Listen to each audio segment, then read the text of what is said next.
Hi, I'm Erik Voss, and this is a review of Blade Runner 2049, the long-awaited sequel to the 1982 sci-fi classic Blade Runner, now starring Ryan Gosling and with Harrison Ford reprising his role as Deckard. This film is a cinematic masterpiece. I left the theater totally mesmerized. But, like the original Blade Runner, it's also not a film that exactly makes it easy for everyone in the audience to keep up with it. For me, that's part of its genius. And I'll get to why later, but first, just a heads up, I'm gonna avoid any major plot spoilers in this review. That said, in case you want to avoid any discussion of the film's characters or themes, I do get into that stuff, so possible spoiler warning. Okay, so first we should remind ourselves that it's surprising that this sequel even exists. The original Blade Runner wasn't much of a blockbuster, a cult hit with a huge thematic and visual influence on the sci-fi genre, sure, but nothing like Ridley Scott's previous film, Alien, which launched a massive franchise. And as I rewatched the old film this week in preparation for 2049, I was struck by how my memory of Blade Runner was at odds with the film it actually was. Like when I think of Blade Runner, I think before its time sci-fi crime mystery with mind-blowing visuals and profound observations on human nature. And sure, Blade Runner is still technically all those things, but when you're watching it, it feels more understated than that. The scale feels more intimate, and the profound themes I remembered were actually hidden under long gaps of silence between lines. So I found it ironic that Blade Runner uses false memories as a device within the movie. The character Rachel was a new model of replicant who had memories of a real human girl implanted in her mind so that she would believe she was a human, and her responses would seem more human-like. So according to Blade Runner, our memories are what make us human. They're the most authentic thing about us. They make up our very soul, if there is such a thing. Oh God, I sound like a replicant. Now, in 2049, director Denis Villeneuve uses this conflict between our memory of the past and the objective truth of the past to structure the whole film. The characters confront memories that they aren't entirely certain or real, but also the film on a meta level confronts the memory of its predecessor, challenging you to really think about what about Blade Runner made it Blade Runner. Let's talk about how this concept plays into the different elements of the film, starting with the characters. The protagonist is Kay, played by Ryan Gosling, a Blade Runner who hunts down old models of replicants hiding among us. Kay investigates a mystery that unexpectedly triggers a personal memory of his own, a memory that until now he assumed was just some BS distortion of a childhood event that probably didn't happen.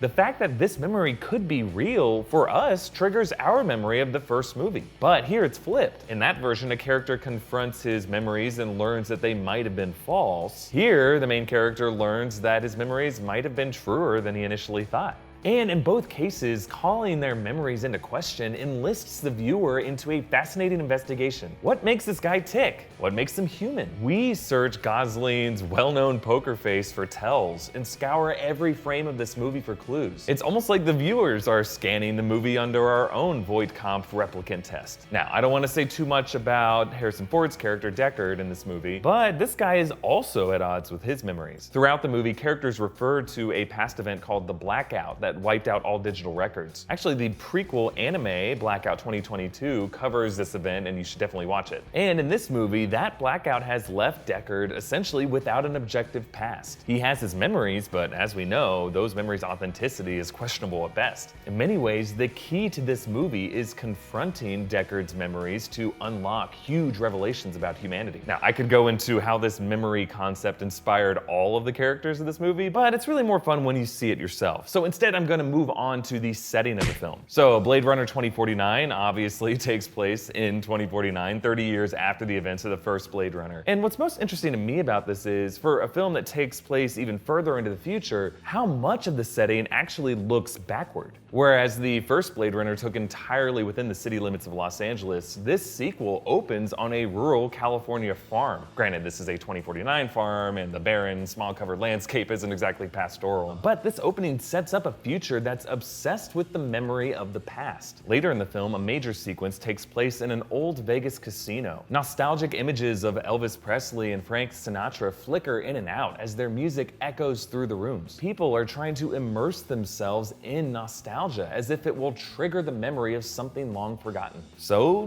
did it work? The challenge with the Blade Runner sequel has always been, how could anyone make a sequel that lives up to Ridley Scott's moody, impressionistic, sci-fi noir that traded in high high-speed action for patient philosophical dialogue, and with its famously ambiguous alternate endings across multiple recuts. Whereas most directors would back away from that risk and instead make a simpler, dumbed-down sequel that just takes place in that same cool world, I think Denis Villeneuve overcame this challenge by extending and deepening the themes of the first film, resulting in a sequel that is a true cinematic triumph. 2049 embraces our collective memory of Blade Runner's cultural impact and confronts that memory by delivering a film that is even more patient, even more symbolic, even more introspective, and even more visually bleak. And to be honest, not every viewer can get on board with that kind of film. Not everyone loved the first Blade Runner when it came out either. But think of these films like poetry. They force you to think about them, to experience them again, and pull meaning from them. And that need for you to aggressively interpret it leaves you with this lasting personal connection to the film as you walk out of the theater. That human connection made the first Blade Runner unforgettable. And I predict the memory of Blade Runner 2049 will remain stirring in our minds as well. Now, if you love Blade Runner and thinking deeply about what these films mean, and by impressing your friends with how smart you are, another channel besides this one that I can't recommend enough is Wisecrack. They make super insightful, entertaining, funny videos about all the same stuff that we love. Specifically, their Quick Take series is awesome. Jared's video on the philosophy and symbolism of Blade Runner and how it connects to the Blade Runner anime Blackout 2022 that I mentioned earlier. This was exactly the kind of thoughtful video essay we aim to do here, and you should absolutely give it a watch before seeing 2049. So check out Wisecrack's page by clicking below in the link in the description, and subscribe to Wisecrack. And hey, why not? Subscribe to us too. We actually have more Blade Runner 2049 videos planned for the future, digging more into the film's meaning and visual and song choices. Like and share this video, and if you have any more thoughts about Blade Runner, you can tweet me at Erik Voss or follow New Rockstars on Twitter at New Rockstars for updates on our videos. All right, thanks for watching. Bye.